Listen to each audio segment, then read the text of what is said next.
Hey ladies and gentlemen, welcome back to the channel. As always, it is Nick here, back to your daily crypto news and analysis. And today we are going to be talking about Ripple and XRP, as well as the vast majority of crypto and finance. And with that being said, I hope that you are all having a beautiful day or a beautiful night wherever you guys are out there in the world. One of the biggest things that I talk about on this channel is putting a spotlight on those that are in power, that utilize that power for corruption, manipulation, greed, control. One of those individuals is Elizabeth Warren. Guys, she's the biggest threat to crypto right now. And I've talked about it in the past on why she is. She's commingling with regulators and bankers to get her agenda pushed and into that area of opportunity where she is successful. Now, what do I mean by that, right? Well, she is pushing an anti-crypto bill that is in the disguise of a AML and KYC bill, which we already know the industry has. But when you look into that bill, there's a lot of big problems that are cutthroat for the entire crypto industry. We have the power to vote her out. We have the power to vote for an individual like John E. Deaton, who has been fighting for this industry, fighting for the XRP community for years now. I don't like to bring politics into question, right? Because again, remember, politics, it's something that everyone is so fed up with, right? Mainstream media is pushing it all the time. Every single news outlet on the internet is pushing politics on you. I don't like to push it, but I do think that we have a voice. We have the power to vote for pro-innovation individuals like Johnny Deaton, who we know has fought for the people for a very long time.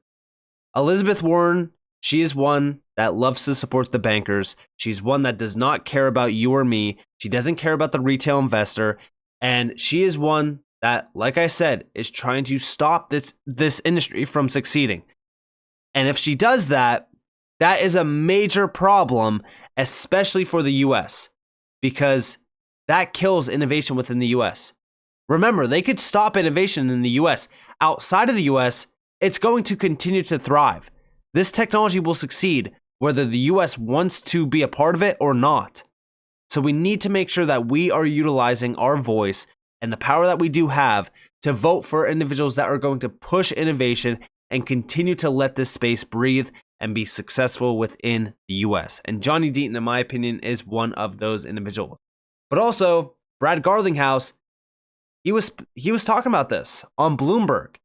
Ripple CEO Brad Garlinghouse says many politicians don't really understand how crypto works. I do think that they do understand how crypto works.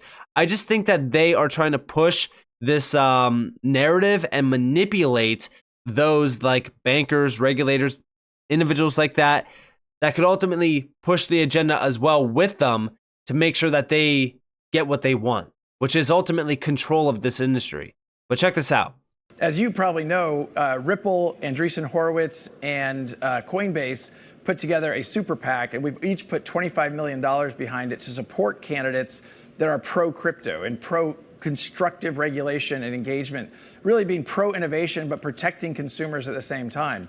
I think that for a lot of politicians, crypto has become a soundbite where they don't really understand how crypto works, and they say things that actually don't even back up with facts. So, you know, I do think it's a campaign issue. Ripple has leaned into that. I personally, you know, my donations are bipartisan, but certainly pro-crypto, and that'll continue to be the case. I'll even highlight just today, John Deaton, a very prominent pro-crypto guy, announced he's running against Elizabeth Warren. So I think you're going to continue to see that. Correct. So with that said, also we know that Elizabeth Warren is trying to make the crypto industry's regulation around AML laws and KYC laws more akin to that of banking. Is this something a lot of the crypto industry has been very upset about? Is this something you're actively fighting? Oh, no. On the contrary. I mean, I would actually argue that Elizabeth Warren has it wrong. I mean, if you sign up on Coinbase, you have to get KYC, know your customer. You have to go through a verification process of providing your licenses, and they do that verification. And as I said before, the vast, vast, vast majority of people who are in the crypto industry are good actors who want to play by the rules. We need to know what those rules are sometimes. But the KYC and AML are not rules that are confusing, and I find that the vast majority of the industry players are already leaning into that. I think Elizabeth Warren wants us to believe that those are things that somehow crypto is circumventing, but that's not the real world. And that's the number one thing that I keep saying, right? Elizabeth Warren is trying to manipulate regulators and those that are in power that could ultimately push her bill forward and have it succeed. Again, that is a bill that is in the disguise of a AML and KYC bill, but ultimately it is a cutthroat bill that could ultimately kill crypto within the US. But just like Brad Garlinghouse is saying, like, listen, if you believe in crypto, if you believe in the future of crypto as well, then you will be voting for those pro-crypto politicians. Whether or not they are blue or red, it does not matter. We're talking about an industry that could provide financial freedom, provide millions of job opportunities. It is an industry that is the future. This is going to reshape every industry, every single sector. We cannot afford to have this pushed outside of the US while the US misses out. Beyond this, we have Senator Elizabeth Warren responding back to Johnny Deaton.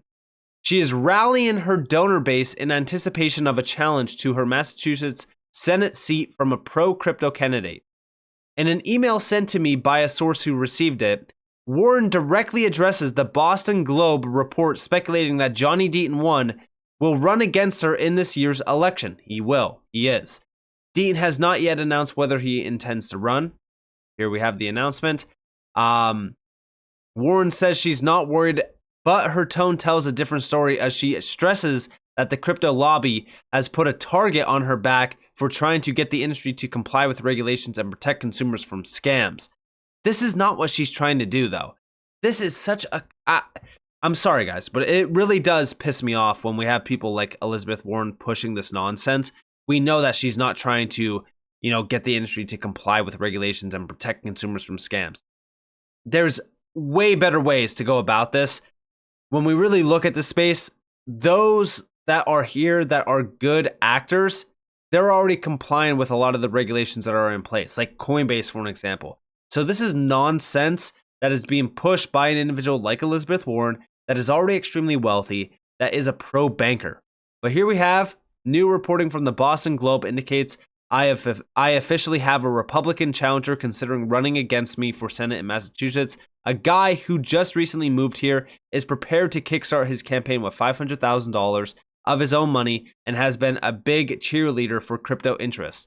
Ever since I began speaking out about protecting consumers from crypto scams and making that industry follow those same basic regulations as banks and all other financial institutions, the crypto lobby has put a target on my back. And we know that the GOP will do anything they can to take Democrats' Senate majority away. This is something that is expected from Elizabeth Warren, taking hits against someone like Johnny Deaton and trying to have them become a target, if you will. And we have, look, I'm not afraid, but this now means we need to prepare to compete against funding from powerful special interests.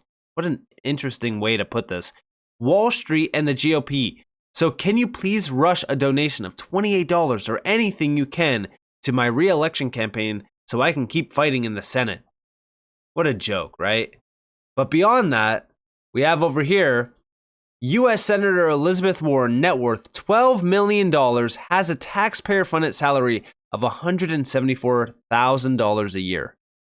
Bitcoin fixes this. And I don't think that's Bitcoin. Obviously, Bitcoin maxis will push their agenda, but I do think that it's something to look into. But we have Elizabeth Warren saying greedflation, also known as working people are paying the price for corporate greed. Remember, guess what? Elizabeth Warren is flying on private jets. Let me ask all of you watching, how many of you fly on your private jet every single day? Oh yeah, that's right. None of you. This is an individual that is asking for donations for her re-election and has a net worth that is speculated to be 12 million, but we actually have a Forbes article saying that it's $80 million. Mind you, she earns $5 million per year through businesses, book deals, and donations. When we talk about an individual that does not know anything about the retail sector and, the retail struggle, this is someone that is a complete joke. She is a pro banker. A lot of the donations that get pushed for individuals like Elizabeth Warren or even Brad Sherman, who's her, buddy, it comes from bankers and banking associations. It's comical. But remember, right? What their actual salary is. $174,000 a year. Yet her projected net worth is anywhere from $12 million to $80 million. Think about how crazy that is. This is why I support individuals like John E. Deaton that will push for this industry to be successful and support individuals like you and me that want to be a part of this industry in the US. We also have over here, these are the types of people who support Elizabeth Warren. People who, like Senator Warren, want to totally ban crypto in the US. We'd like a straight up crypto ban, but a backdoor ban works too. Here to support you in any way, Elizabeth Warren. The crypto bros are trying to unseat Elizabeth Warren. Think about these people. These are the types of individuals, these are the types of groups as well that are here to support Elizabeth Warren. It is absolutely crazy, to say the least, that this is what we have going on in the US. We need people like Elizabeth Warren out of office, and we have the power. We can control this. We can vote her out, and we can vote for someone who is pro-crypto.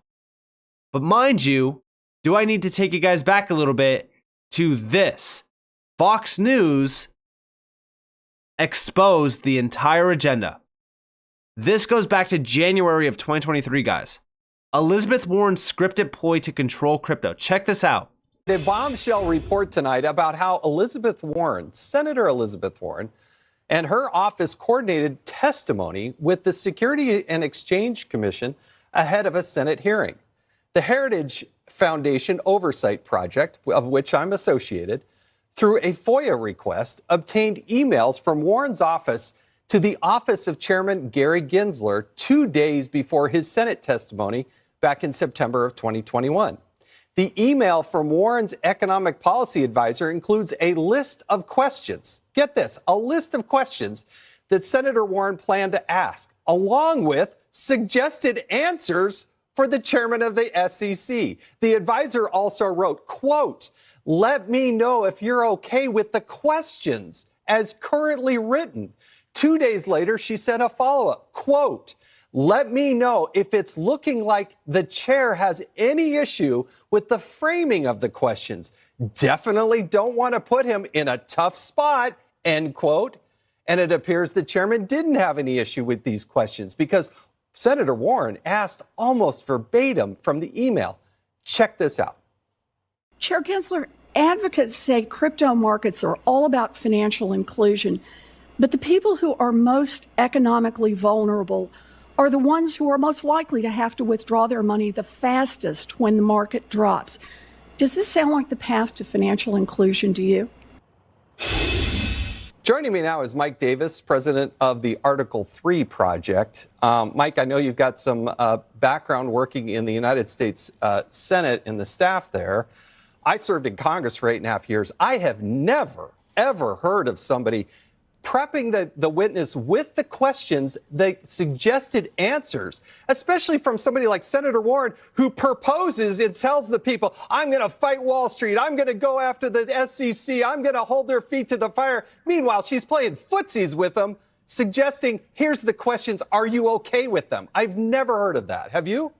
I have not, Jason. And you were the chairman of the House Oversight Committee. I was one of the staff leaders on the Senate Judiciary Committee for then Chairman Chuck Grassley. I helped Chairman Grassley with 30 Senate hearings on the Judiciary Committee, and that was during the Trump years. We didn't even do this during the Trump years. This is supposed to be an oversight hearing, and they're supposed to have aggressive oversight, not this coordination with the with this independent agency, the SEC, that they're giving questions to the chairman and asking if it was okay if Senator Warren asked these questions.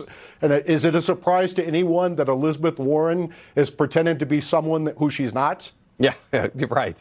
Now, look, we reached out to Senator Warren, gave her hours and hours and hours to review this, get back to us. They totally ignored our questions and instead sent us what read like a boilerplate, "She's a warrior against the Wall Street" missive. I mean, it is absolutely embarrassing they would come back. You look at what she says publicly, what she puts out on Twitter, what she says, "I am working hard to fight against cryptocurrencies. I'm working hard to hold their feet to the fire."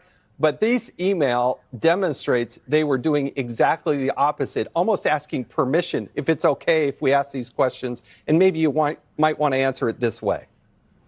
And didn't Gary Gensler come from Goldman Sachs before he joined the SEC? I mean, it sounds like a revolving door in the Biden administration between Wall Street and his administration.